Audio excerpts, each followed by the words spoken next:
Ghana is one of the top 10 gold-producing countries in the world, and throughout the country lies vast gold deposits, attracting legal as well as illegal traders and explorers. Legal mining has been around for decades, but in recent years, there has been a significant rise of illegal mining, often referred to as Galamsey.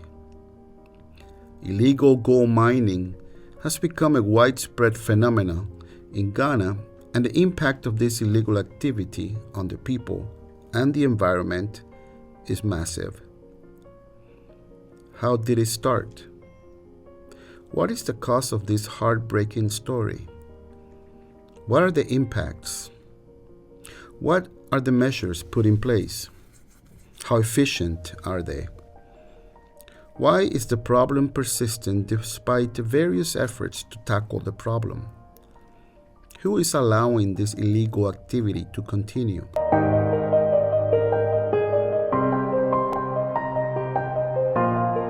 There's illegal mining everywhere in Ghana. Whether you go to north, whether you go to west, whether you go to southern, everywhere people are doing Galamsey. So illegal mining is something people doesn't care about it. It has become a phenomenon for each and everybody. So even the government himself knows that there's illegal mining around. There are three kinds of mining. First, the company. There are companies who pay tax, get everything, and then they are mining.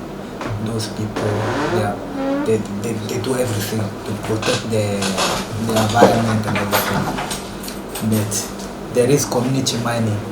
That is the way of legalizing the illegal mining. So the big people, as the politician and whatever, they gather and they get license for the government, and then they are mining.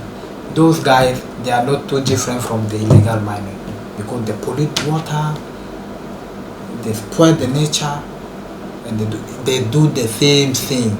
They just that they are strong and they can get certificate for the government. But the other people, they don't have certificate for the government, and then they are doing the work. This is the three types.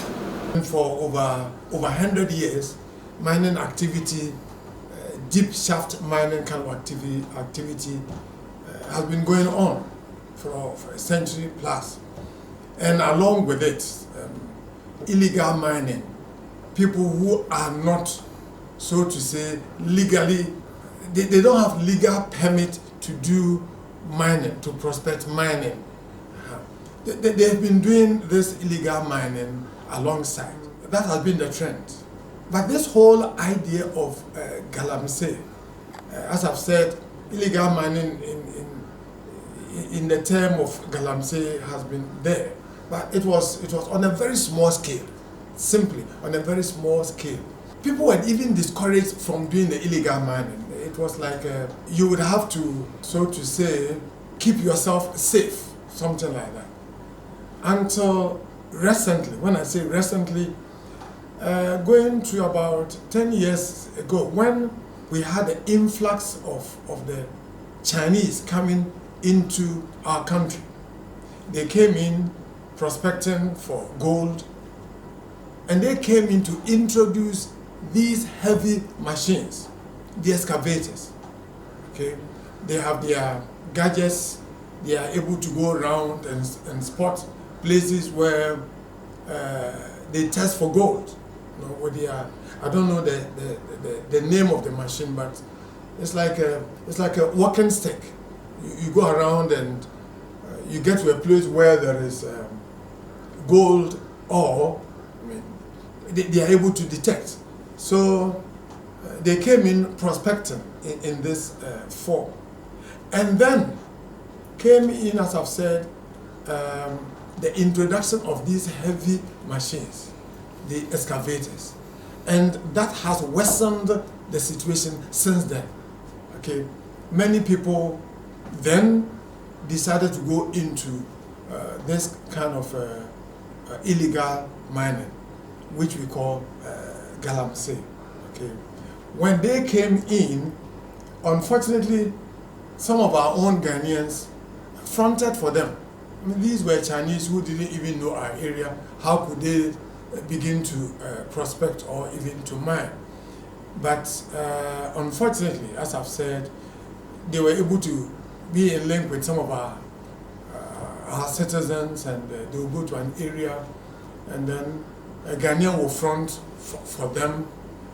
So that was how it began, and now they are involved in on a large scale. The issue of illegal mining is pyramidal, and this is the structure.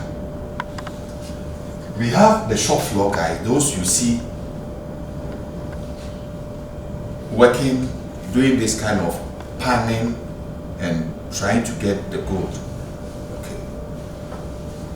Those are the guys here, the shop floor guys. And here in the middle of the pyramid is, are the middlemen. And what role do these people play?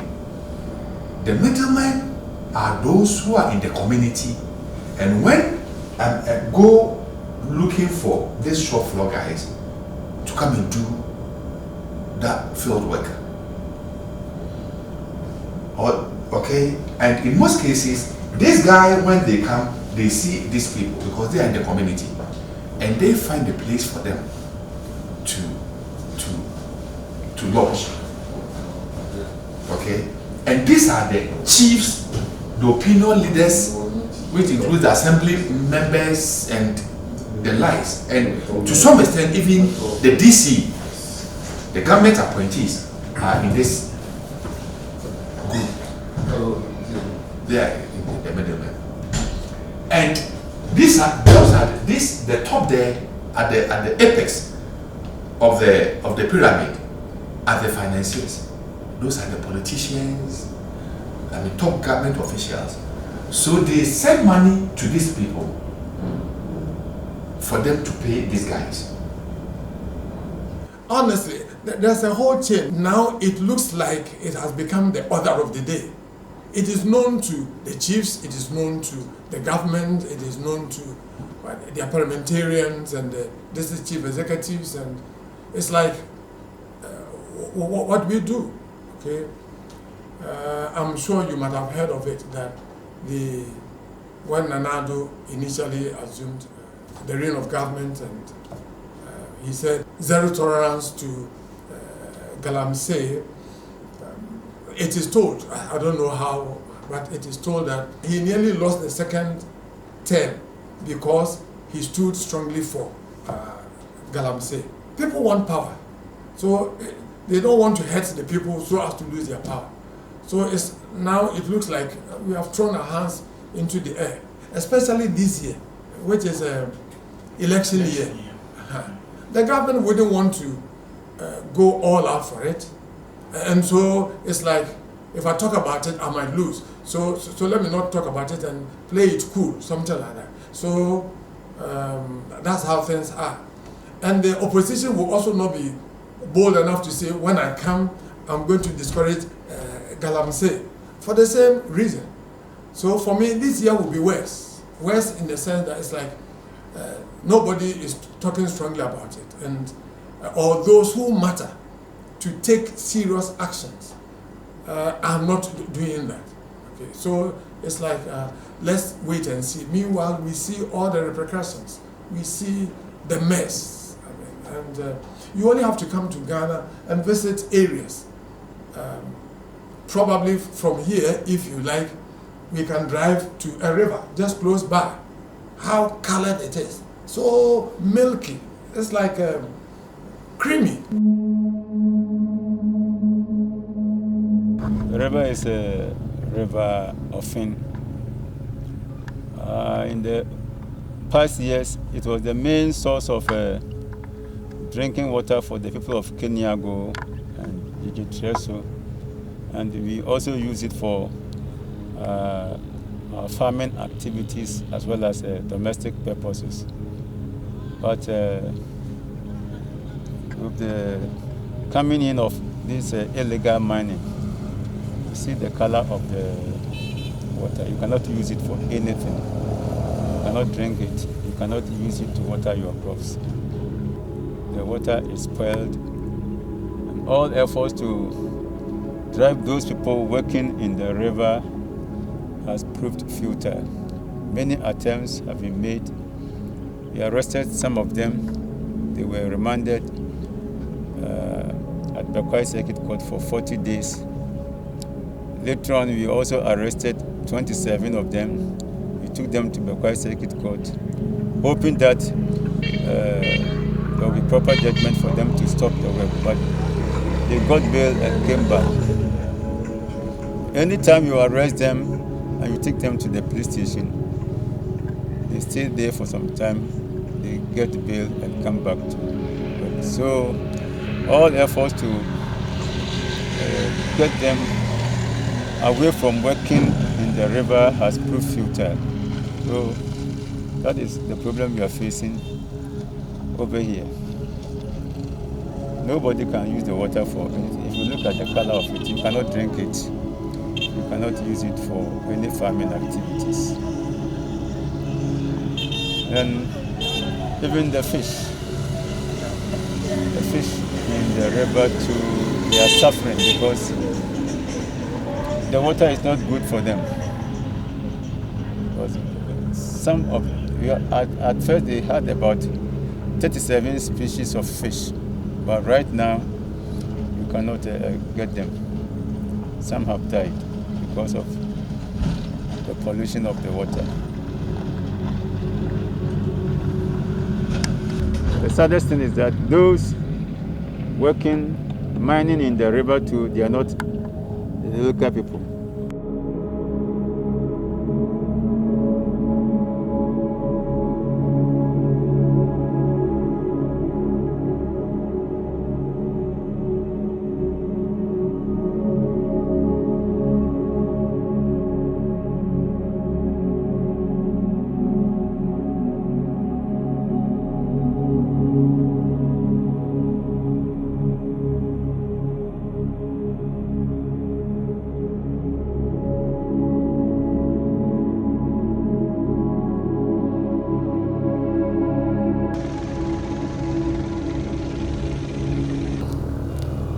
This is an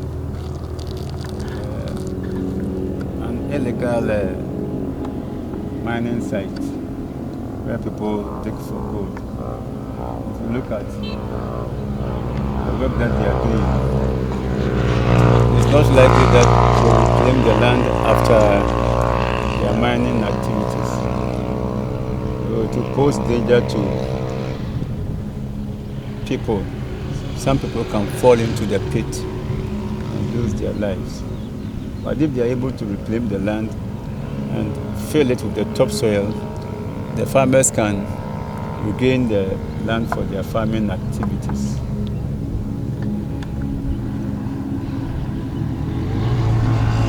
Unfortunately, today being a taboo day for the river Ofin, they couldn't come to work. Look at the destruction of the land. It's a serious issue.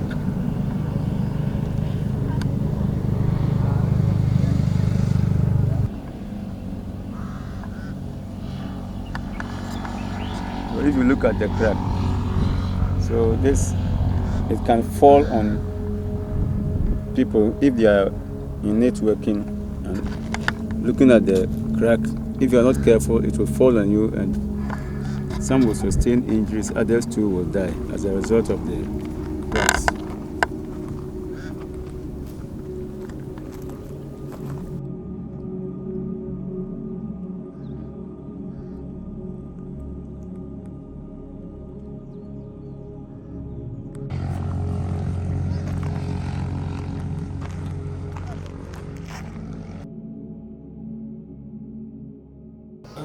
The problem, to prevent this problem, is a very difficult. Even the government himself came with soldiers, police, they couldn't. Because what the people say, they don't have work to do. They are not doing anything. They don't have work to do. But in previous years, this area is a farming community. So people do cocoa farming, all sorts of farming aspects. But it has come to a time that people don't want to do that farming again. So all the youth in particular have joined Galamsey, have joined illegal mining. There's no work for the town and there's no work for the youth. If it's not Okada, if you are a youth, it's not Okada, there's no work that you are going to do. So if you go to the mining site, you're going to get some few coins for the day. And it helps many people. For me, I have a wife with one kid and I'm all working. So when I went to the site, from maybe 6 to 5 p.m., I'll be getting like 400-500 for the day. It will help me. Because when I'm in the house, I will not get that money. Okay. And no one is feeding me. I used to feed myself. My father is not alive, so I used to feed myself. And I have many cures at my back. We are still doing it because there's no work. So what does the government, have they come here before to? They have come here many times. And what happened? Oh, they will be coming for scatter. You run, if they catch you, they will be taking you there. And where? They will take you where? To Chebi police station. Yeah, then you used to go and solve the problem and we will bring you back. You solve the problem? What do you mean you solve your problem? You go there and talk to the police station there and we collect you and bring you to the town back.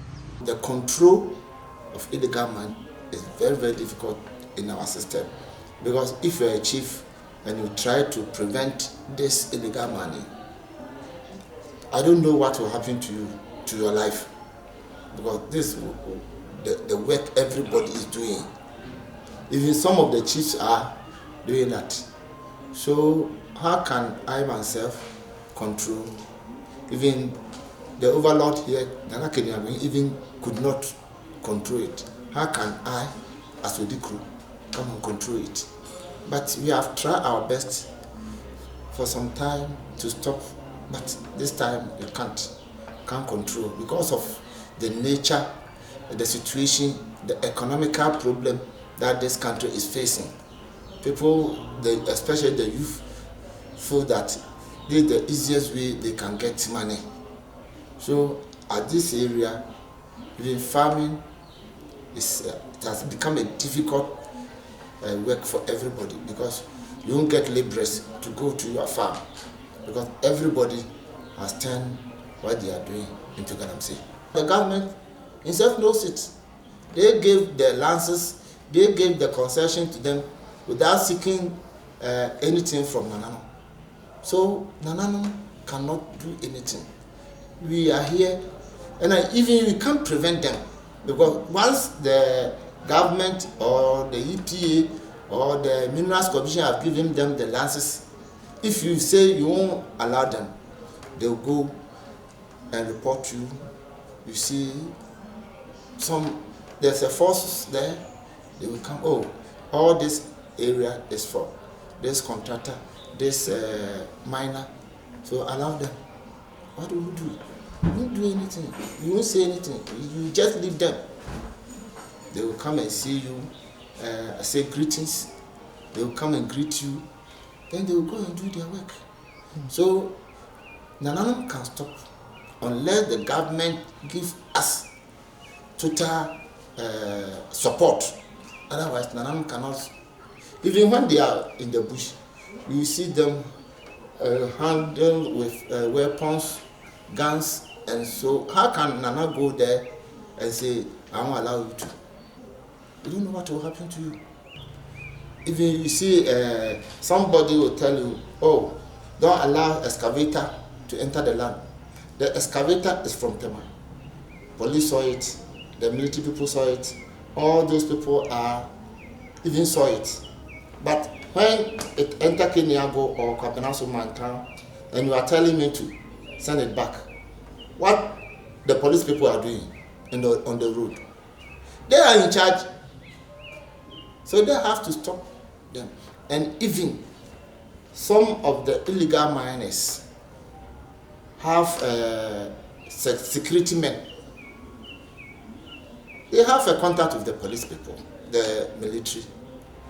So they have to stop them not to enter.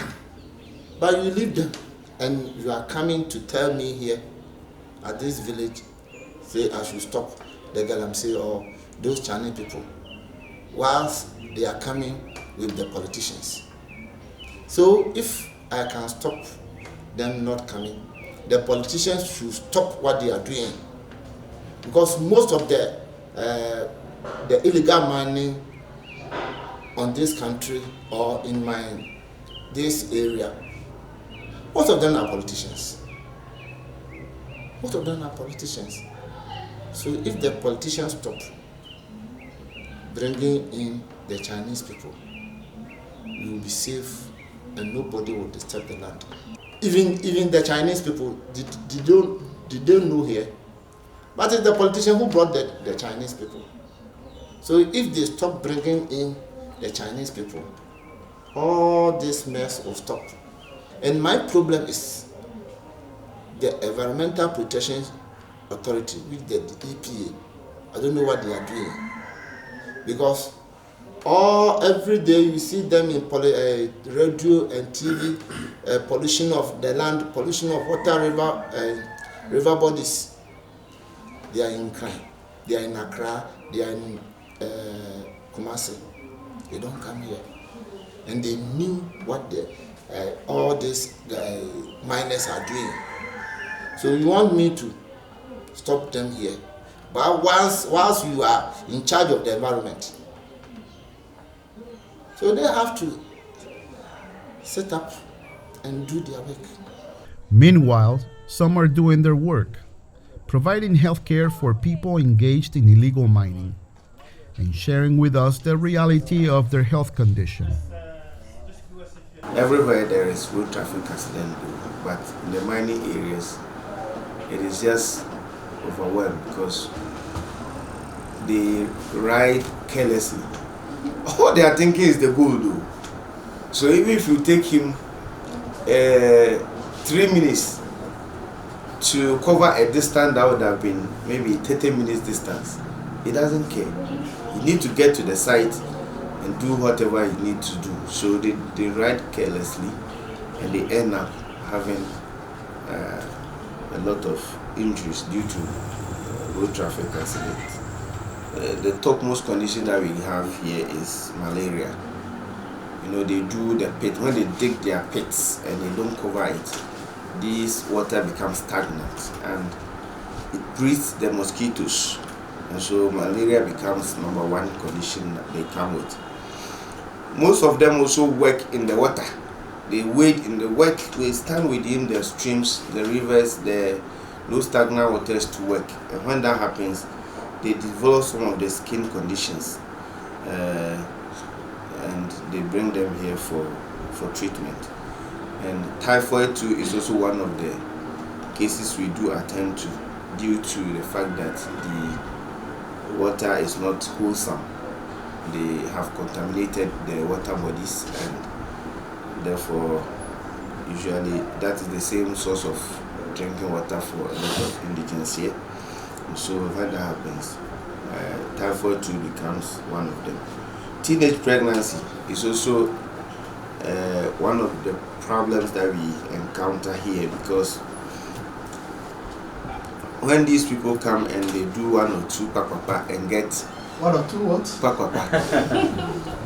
That is, you know, also the Galamsey, when they go in and they get the gold, they become rich overnight. And when that happens, the children, the ladies especially, they will follow them and they get pregnant as a result. So the teenage pregnancy has become increased here, and it also comes with school dropouts, because most of them feel like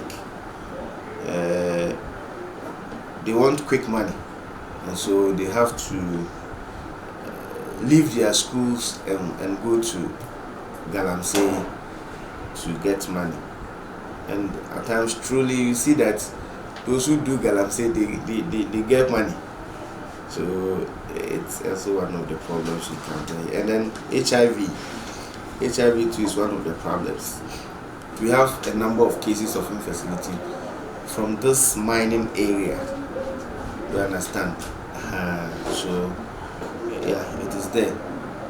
It is there. You know, the water bodies too, since they are contaminated, and they give the urinary tract infection. Not only urinary tract infection, all the sexually related infections, gonorrhea, syphilis, HIV, they get it. All these infections too also are causes of infertility. So the infertility could be due to infections, it could be due to mercurial contamination, and so on. And because of the Galamsey, a lot of people also come here to do commercial sex, so they also come and seek for help here. Indeed, the harmful effects of illegal gold mining does not end with environmental and health crises. The prevalence of illegal gold mining in places like Keniago has brought about a disturbing rise in commercial sex activity. Here is Kwabena, a fictional name. Kwabena is running this brothel. His main job here is to sell drinks and rent rooms to the girls. A room costs 30 Ghana cedis per day, an equivalent of 3 euros at the time of the inquiry. Here there are about 20 girls. Each one of them rents a room. Here is Favor.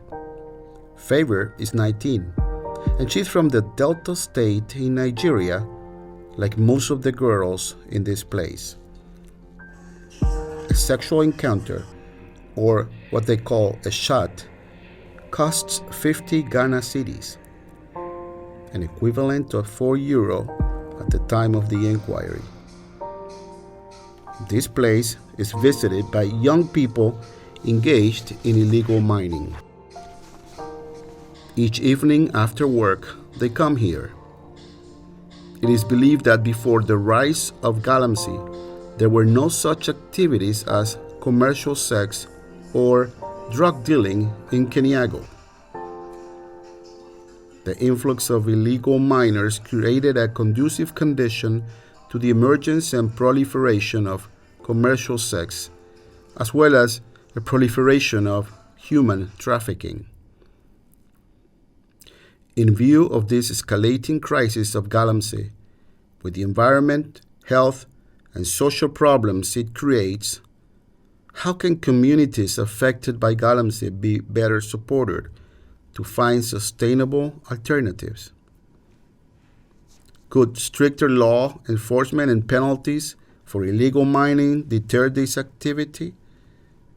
What measures can be taken to curb illegal mining practices? I think if the government break some work, we will stop mining and go for that work, because the money is very risky and we are still doing it. The government has already said it's come to bring one district, one factory, and we have not seen anything yet.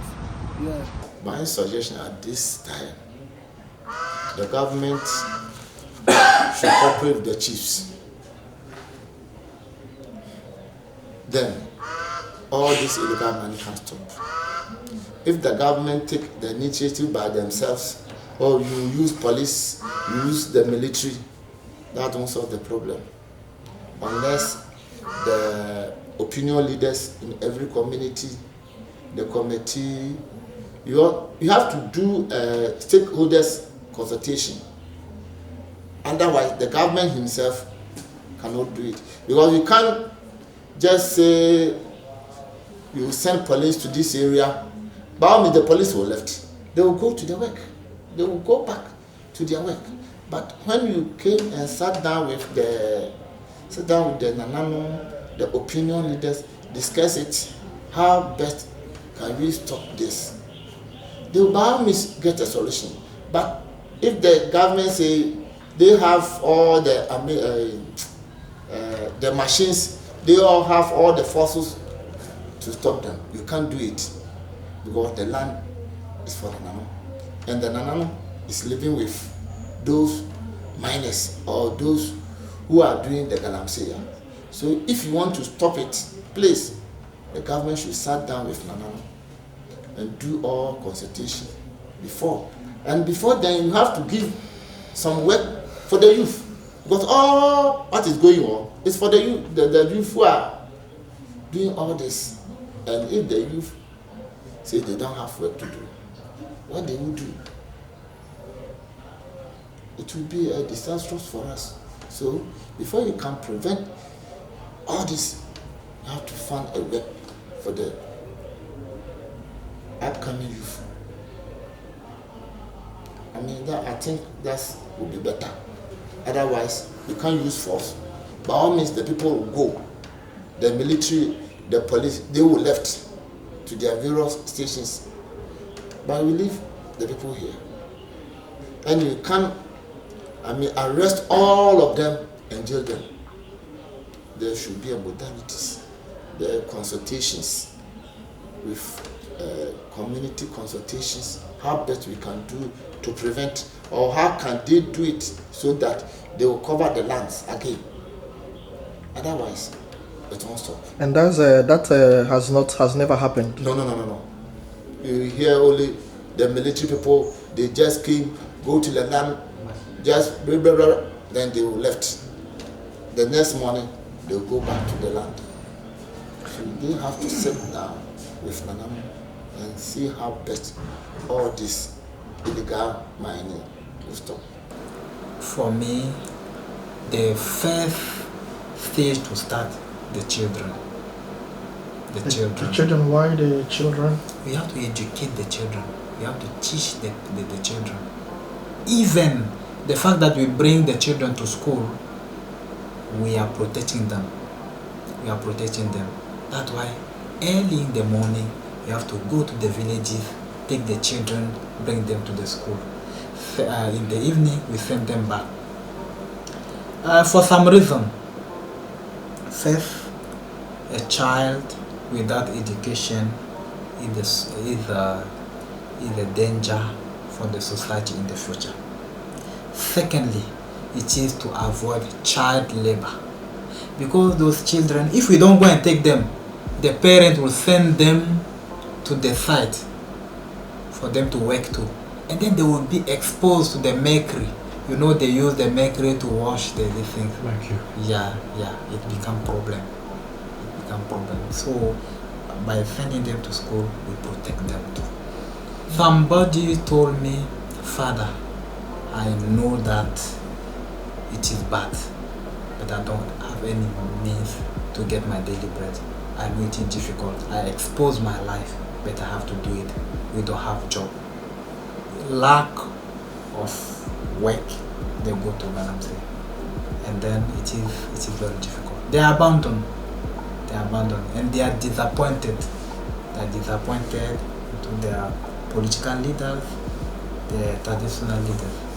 They are disappointed. For me, okay, what the government has done, it will bring more problem. Normally, I would have suggested the government, first, before taking any decision, to go to dialogue with the young people, to have a vision, to prepare something for them before they take this decision to stop the illegal mining. There was no dialogue. They didn't listen to them, and then they just come to stop everything. And when they stop the illegal mining, first the armed robbery has raised, because those young people, they were working there. So killings and all, it has become a very big problem. And after it, you know, somebody say, Father, the system is corrupt. So the same people, some of the same people fighting, they're the same people doing it now. So